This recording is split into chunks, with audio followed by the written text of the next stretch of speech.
ریشمی چادر پڑی تھی۔ الماری میں جہاز کا چاندی کا ماڈل سج رہا تھا۔ تشریف رکھیں مسٹر بلیک برڈ۔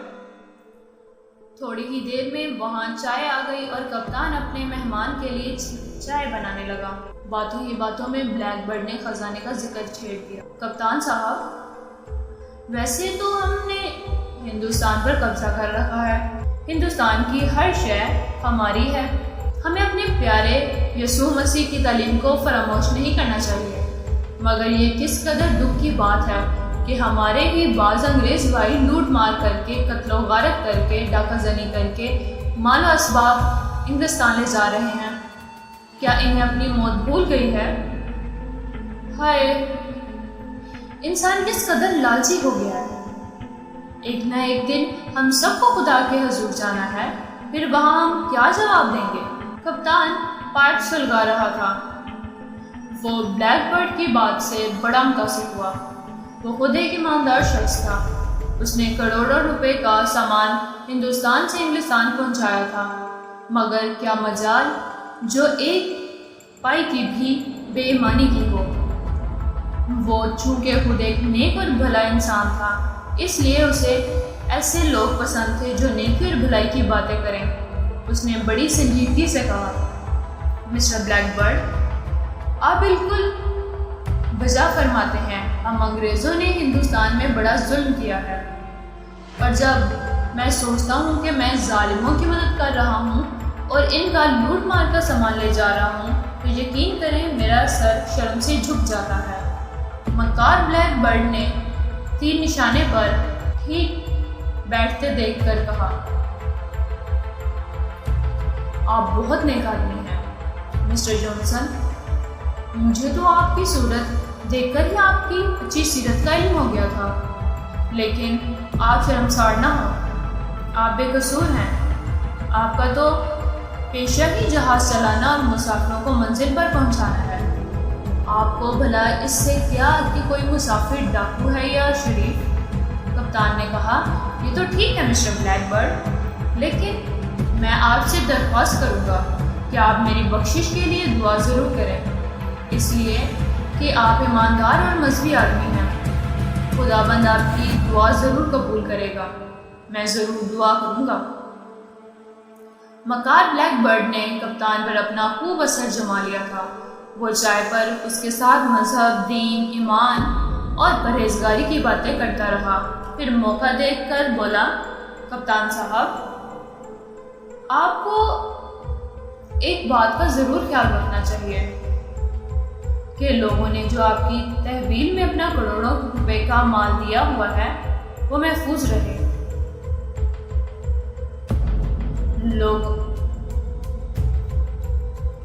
لوگوں کو ان کی امانتیں جوں کی توں مل جائیں۔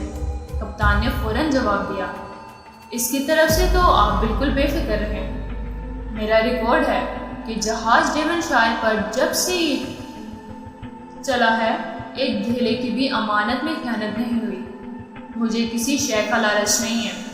میں خداوند کی دی ہوئی نعمتوں سے مالا مال ہوں۔ بلیک برڈ جھٹ بولا، آپ میرا مطلب غلط سمجھے ہیں مسٹر جانسن۔ خدا نخواستہ میں آپ کی نیت پر تو شک نہیں کر رہا۔ آپ تو انتہائی نیک اور ایماندار کپتان ہیں۔ ایسٹ انڈیا کمپنی کا ہر شخص آپ کی تعریف کرتا ہے۔ میرے کہنے کا مطلب یہ تھا کہ زمانہ بڑا خراب جا رہا ہے۔ آج کل ہر آدمی لوٹ گھسوٹ کا میں لگا ہوا ہے۔ جہاز پر ہر قسم کا مسافر ہوتا ہے۔ آپ کو خزانے کے بارے میں بڑا چوکس اور ہوشیار رہنے کی ضرورت ہے۔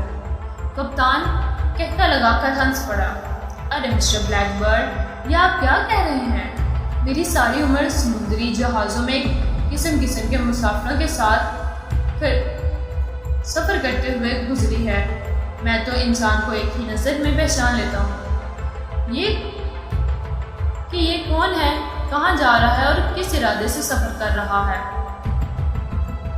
اس میں کوئی شک نہیں کہ کپتان صاحب، لیکن اس دنیا میں ایسے لوگ بھی ہیں جو آنکھوں میں دھول جھونک کر نکل جاتے ہیں اور کسی کو کانوں کان خبر نہیں ہوتی۔ یہ بتائیں، کیا آپ خزانے کی حفاظت کی طرف سے مطمئن ہیں؟ کیوں نہیں؟ خزانہ جہاز کے تہہ خانے میں جس کمرے میں بند ہے اس کی دیواریں اور چھت لوہے کا ہے۔ اس میں جو تالا لگا ہوا ہے اسے سوائے میرے اور کوئی نہیں کھول سکتا۔ آپ کا مطلب ہے کہ اس میں نمبروں والا تالا لگا ہوا ہے؟ ارے نہیں مسٹر بلیک برڈ، نمبروں والا تالا تو کسی نہ کسی نمبر پر کھل ہی جاتا ہے۔ اس کمرے میں جو تالا لگا ہوا ہے اس کی چابی ایک خاص بٹن گھمانے سے کھلتی ہے۔ عیار بلیک برڈ نے فوراً کہا، کپتان صاحب، ہم نے ایسی بھی کئی چابیاں دیکھی ہیں۔ کپتان جوش میں آ کر اٹھا۔ اس نے ایک کونے والی الماری کھول کر ایک آہنی ڈبی باہر نکالی اور اسے لے کر بلیک برڈ کے سامنے آ بیٹھا۔ یہ دیکھیں۔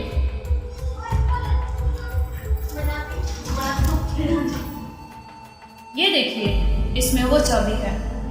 اور اس کے ساتھ ہی کپتان نے ڈبی کے بائیں پہلو میں انگلی سے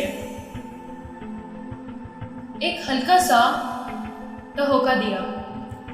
ڈبی کا ڈھکن کھل گیا۔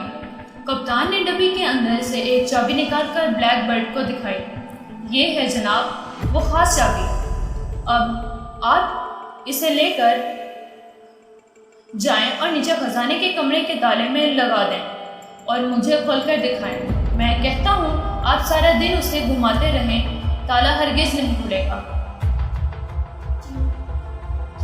بلیک برڈ نے گرم لوہے پر چوٹ مارتے ہوئے کہا، اور آخر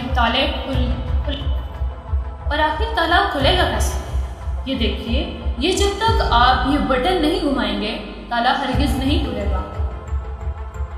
اس کے ساتھ ہی کپتان نے جلدی سے کنجی ڈبی میں ڈال دی اور فکر مند سا ہو کر بولا، مجھے چابی کا راز اصولی طور پر آپ کو نہیں بتانا چاہیے تھا، لیکن خیر، آپ نیک اور بھلے آدمی ہیں۔ بلیک برڈ نے بڑی دلچسپی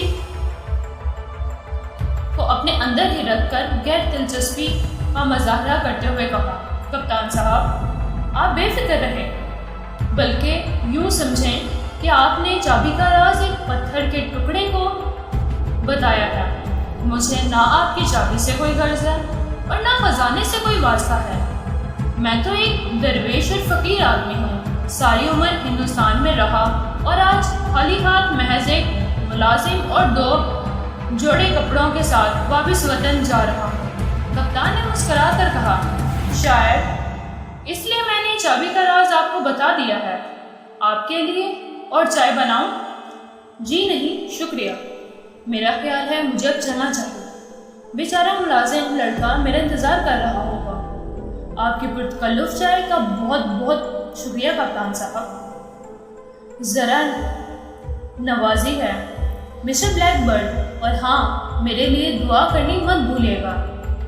بھلا یہ بھی کوئی بات بھولنے والی ہے کیا؟ خدا حافظ، خدا حافظ۔ بلیک برڈ نے بڑے سکون سے پادریوں کی طرح چلتا ہوا میدان کے کیبن سے نکل کر اپنے کیبن میں آ گیا۔ کیبن میں آتے ہی اس نے بڑی پھرتی سے جواب دیا، بڑی پھرتی سے دروازہ بند کیا اور اطمینان کا ایک گہرا سانس لیا۔ ٹام اس کے لیے پیالے میں انڈے پھینٹ رہا تھا۔ یہ کیا کر رہے ہو تم؟ جناب، آپ کے دودھ کے لیے انڈے پھینٹ رہا ہوں، چھوڑ دو انہیں، اور وہ میری ڈائری مجھے دے دو۔ ٹام نے الماری میں سے بلیک برڈ کی سب جلد والی ڈائری نکال کر اسے دے دی۔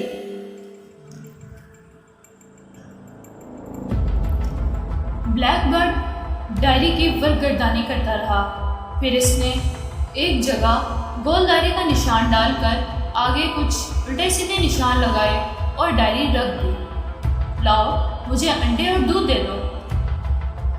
ٹام اپنے آقا کے لیے دودھ میں انڈے حل کرنے لگا اور بلیک برڈ کے مکار دماغ نے بڑی تیزی سے سوچنا شروع کر دیا کہ کپتان کے کیبن سے چابی کس طرح اڑا لی جائے۔ یہ ظاہر یہ کوشش کوئی مشکل کام نہیں تھا۔ جس ڈبی میں خزانے کی چابی رکھی ہوئی تھی اسے کھولنے کا راز بلیک برڈ کو معلوم ہو چکا تھا۔ خزانے کا تالا کھولنے کے راز سے بھی وہ واقف ہو گیا تھا۔ اب سوال صرف یہ تھا کہ کپتان کے کیبن سے یہ چابی کس وقت اڑائی جائے۔ وہ چاہتا تھا کہ یہ چابی اس وقت چوری کرے جب کپتان اپنے کیبن سے کم از کم 2 گھنٹوں کے لیے باہر جا چکا ہو، یعنی جس وقت وہ چابی لے کر نیچے تہہ خانے میں جائے تو اس وقت سے لے کر تہہ خانے سے واپس آ کر چابی کیبن میں رکھنے تک کپتان واپس نہ آئے۔ اس کے لیے ضروری تھا کہ کپتان کی روزمرہ کی مصروفیات کا غور سے مطالعہ کیا جائے۔ چنانچہ بلیک برڈ نے ایسا ہی کیا۔ 1-2 روز کی نگرانی کے بعد ہی بلیک برڈ کو معلوم ہو گیا کہ سارے دن میں شام 4 بجے سے لے کر 6:30 بجے تک کپتان اپنے کیبن سے غیر حاضر رہتا ہے۔ اس وقت وہ جہاز کے ڈیک، کچن اور مشین روم میں گیا ہوتا ہے اس کا معائنہ کرنے۔ بلیک برڈ نے فیصلہ کر لیا کہ وہ چوری کے لیے یہی وقت چنے گا۔ 1 ہفتہ گزرا۔ اس دوران میں اس نے کپتان کے ساتھ گھل مل کر اپنے تعلقات کو اور بھی بڑھا لیا۔ وہ بلا روک ٹوک کپتان کے کیبن میں داخل ہو جاتا۔ ایک روز آسمان پر بادل چھا رہے تھے۔ سمندر کی لہریں دور دور سے آ کر جہاز کے پہندے سے ٹکرا رہی تھیں۔ بلیک برڈ اپنے کیبن میں بستر پر لیٹا پرانا اخبار پڑھ رہا تھا۔ اخبار پڑھتے پڑھتے اس نے جیب میں سے چاندی کی گھڑی نکال کر وقت دیکھا۔ 4:10 ہو چکے تھے۔ وقت ہو چکا تھا۔ بلیک برڈ نے چشمہ لگا کر سر پر ہیٹ رکھا اور اپنے کیبن سے باہر نکل گیا۔ لمبی راہداری میں سے گزر کر وہ بائیں پہلو کو گھوم گیا۔ ذرا آگے جا کر لکڑی کی بڑی خوبصورت سیڑھی اوپر چلی گئی تھی۔ بلیک برڈ سیڑھی پر سے ہو کر اوپر والی راہداری میں آ گیا جس کے فرش پر قالین بچھا ہوا تھا۔ اب 3 کیبن چھوڑ کر سامنے کپتان کا کیبن تھا۔ بلیک برڈ ایک لمحے کے لیے رک گیا۔ اس نے جیب سے لوہے کی تار نکال کر مٹھی میں سنبھال لی اور راہداری میں ادھر ادھر دیکھا۔ وہاں کوئی نہ تھا۔ وہ چپکے سے کپتان کے کیبن کے دروازے پر جا کھڑا ہوا اور اس نے جلدی سے تارتا لے کے سوراخ میں گھمائے۔ کھٹاک سے دروازہ کھل گیا اور وہ پلک جھپکتے اندر چلا گیا۔ اندر جاتے ہی اس نے صندوق میں سے ڈبی نکال کر کھولی اور اس میں سے چابی لے کر جیب میں رکھ لی۔ پھر اس نے کیبن میں سے جھانک کر راہداری میں دائیں بائیں دیکھا۔ وہاں کوئی بھی نہیں تھا۔ وہ باہر نکل آیا۔ کپتان کا کیبن اس نے ویسے ہی دوبارہ بند کر دیا۔ اب اس کے سامنے ایک ہی مرحلہ تھا، جہاز کے نچلے حصے میں جا کر خزانے کے کمرے میں داخل ہونا اور اس سے کوئی قیمتی ہیرا چرا کر لے جانا۔ بلیک برڈ راہداری سے نکل کر سیڑھیاں اترتا ہوا جہاز کے نچلے حصے میں آ گیا۔ جہاز کے نچلے حصے کی فضا مرطوب تھی اور کافی کی خوشبو پھیلی ہوئی تھی۔ خزانے کے کمرے تک پہنچنا کوئی مشکل نہیں تھا، اس لیے بلیک برڈ کئی بار اس کمرے کا جائزہ لے چکا تھا۔ یہ آہنی دیواروں، چھتوں اور دروازے والا کمرہ جہاز کے اوپری حصے میں تھا اور یہاں تک کہ پہنچنے کے لیے مال گودام سے ہو کر ایک تنگ سے راستے سے گزرنا پڑتا تھا۔ بلیک برڈ گودام میں سے بھی نکل گیا اور یہ اس کی خوش قسمتی تھی کہ راستے میں سے اسے کوئی بھی واقف کار اور اس کا جاننے والا کوئی نہ ملا۔ بلیک برڈ بڑے آرام اور سکون کے ساتھ خزانے کے کمرے کے دروازے پر پہنچ گیا۔ یہاں کچھ اندھیرا تھا اور یہ بلیک برڈ کے لیے بہت موزوں تھا۔ اس نے جیب سے چابی نکال کر اس کا بٹن دبایا اور تالے کے سوراخ میں لگا کر گھمائی۔ کھٹاک کی آواز آئی اور دروازہ کھل گیا۔ دروازہ کیا کھلا؟ گویا علی بابا اور 40 جوہر کے غار کا دروازہ کھل گیا۔ بلیک برڈ نے اندر داخل ہو کر اپنے پیچھے دروازہ بند کر دیا۔ اس کے سامنے کمرے میں جا بجا سونے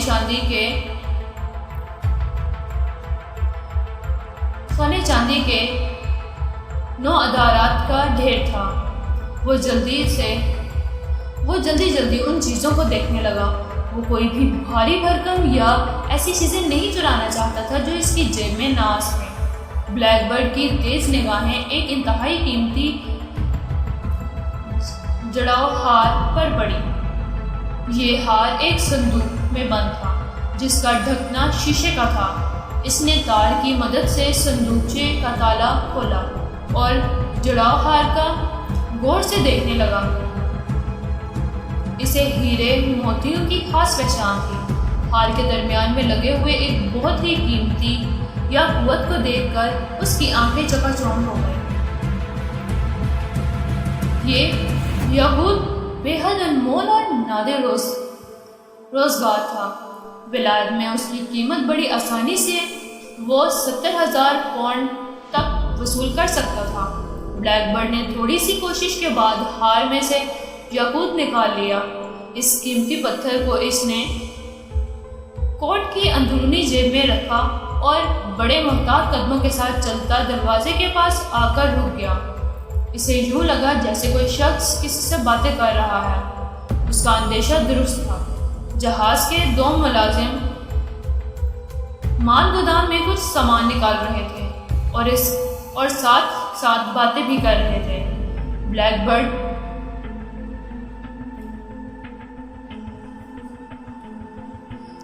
برڈ ایک دم خاموش ہو کر کھڑا رہا۔ چند لمحوں کے بعد ان کی آوازیں دور ہوتے ہوتے ختم ہو گئیں۔ بلیک برڈ نے اطمینان کا سانس لیا۔